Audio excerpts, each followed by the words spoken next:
Spoštovani, z letom, od katerega se poslavljamo, smo lahko zadovoljni. Slovensko gospodarstvo je doseglo izjemno visoko rast. Izvoz se je povečal na 35 milijard evrov. Obeti so dobri tudi za prihodnje leto.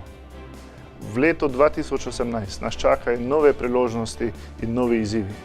Kljub pričakovani rasti bo potrebna določena mera previdnosti, saj nekateri kazalniki že nakazujejo na morebitno pregrevanje gospodarstva v svetu.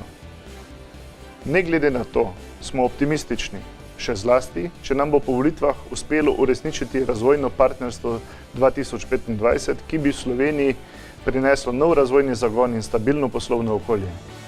To bo mogoče le v primeru, če bomo dosegli ambiciozno zastavljene cilje. Dvig dodane vrednosti na zaposlenega na preko 60 tisoč evrov ter rast izvoza na 50 milijard evrov v letu 2025. Posledično bo to vodilo k večji kakovosti življenja prebivalk in prebivalcev Slovenije. Verjamem, da bomo v letu 2018 vsaj tako uspešni kot letos. Želim vam veliko zadovoljstva, osebne sreče, vesele praznike ter srečno novo leto.